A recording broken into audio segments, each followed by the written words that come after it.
For a long time, it has been a dream of my husband and I's to grow our own food and possibly sell it in the future, but we're not there yet. So I want to share with you in this video how we are going to build our first garden beds. We've planted tomatoes and lettuce and they're doing so well, and now they're in the point where they need to be transplanted into the ground. We started planting these lettuce and tomato plants about 8 weeks ago. A couple of the tomato plants actually died, and there was definitely some moments there we weren't sure any of the tomato or the lettuce was going to live, but they're doing so well. So now is the time when we're going to transplant them into the ground. So I'm going to show you what we have done. I can't take credit for this. It's all my husband's doing and researching. So we are going to be building these little boxes and planter boxes, and that's the way that we are going to start with the lettuce and tomatoes. And I want to grow more things, but it just takes time and it takes research and a little bit of trial and error. So let's go outside and then you can see how we are doing this.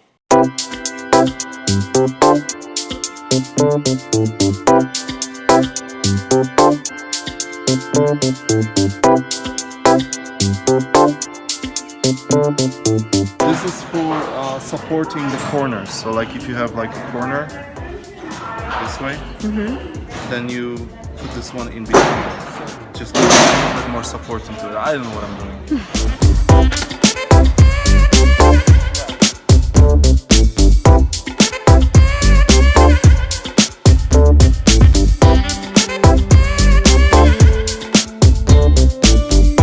So if you don't want to build anything, you can buy this 4x4 cedar raised garden kit. And you can it just snaps right in together, but we're going to try and save a little bit of money if we can. You can find We'll it on, if that was a disaster. you can find it on the internet like $35, $33 in Walmart, I think. So that's not bad. But I think we still can do it cheaper and better, stronger, faster.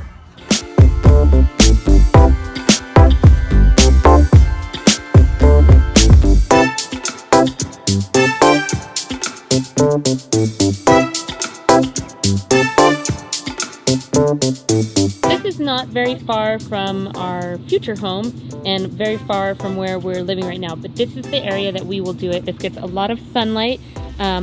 We've researched that you need at least 6 hours of direct sunlight a day for this to be in a good spot.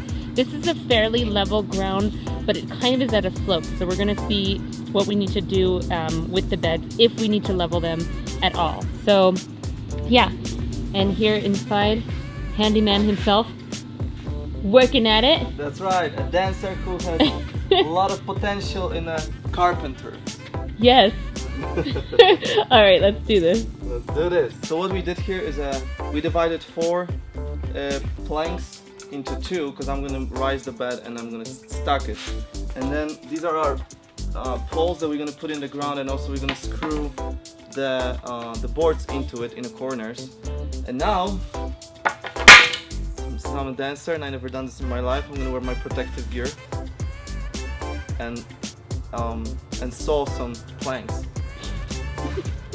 Be careful.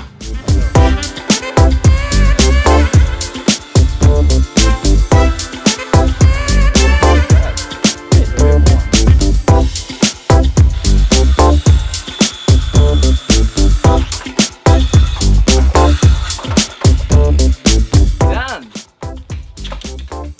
First saw in my life, look at that. It's pretty perfect. Good job. The first one was bad, but the last one is like a planet in a surgical table. I don't know what I'm doing.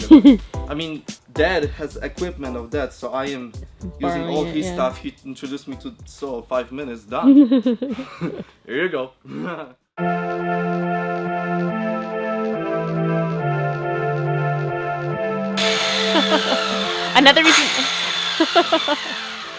Another reason we're doing raised beds is because this is not where we want to live permanently, and then when we are ready to leave and move to a different place, then we can just quickly bring these up, like break them apart, and it's not going to be kind of an inconvenience to my family's property to have a bunch of area just dug out for our own garden. Film it! Look at the pose. This is how dancers sew. This is in a arabesque position, and there you go. You're lifting with a port de bras. You're reaching for it. Perfect fourth position.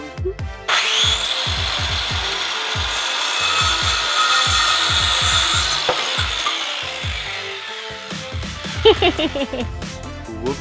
Oopsies. No, Yeah, but those don't matter so much. I actually think the one is longer for some reason.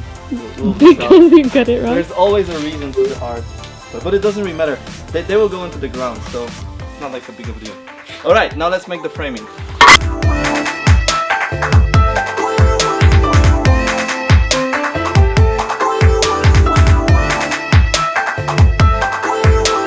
So now we've taken this out of the shed where we put it together, and we're going to just start digging little holes where we need to put these stakes in. They're not 100% straight, but I also think it's going to be totally fine because it doesn't really matter that much. And like I said, we're on a slight slope here, so there is going to be like a little bit of a gap right here, but pretty much everywhere else we've reached like a happy compromise, and it is pretty even. And once we put the soil inside, of course, and what else we're going to put inside, then I really don't think it's going to matter too much.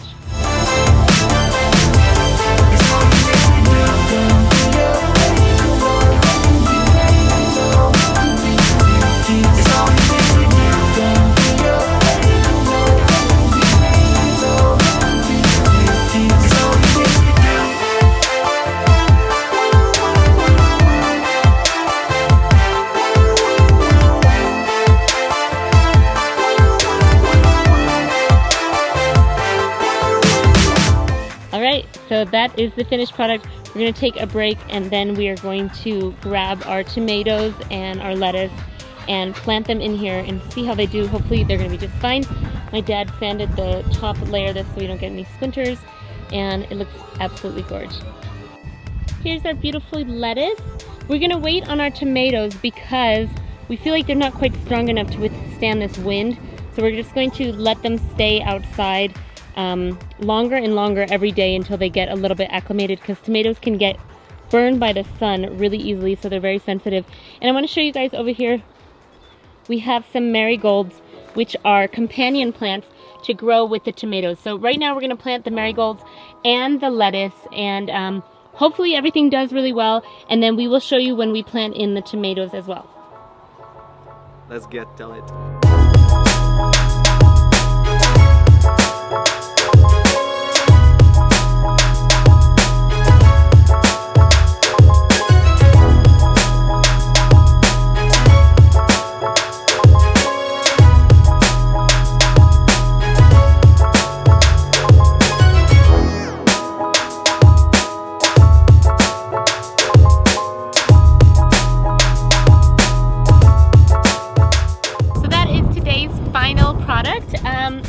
I really hope these work. I would love to be able to grow our own food. It's definitely been a dream of ours for a long time. So now we just wait and see, and I will show you again when we put in the tomatoes. I hope you liked this video and that it inspired you to maybe make a bed of your own and try and plant something this summertime when it is ripe and ready for planting. So enjoy. Bye.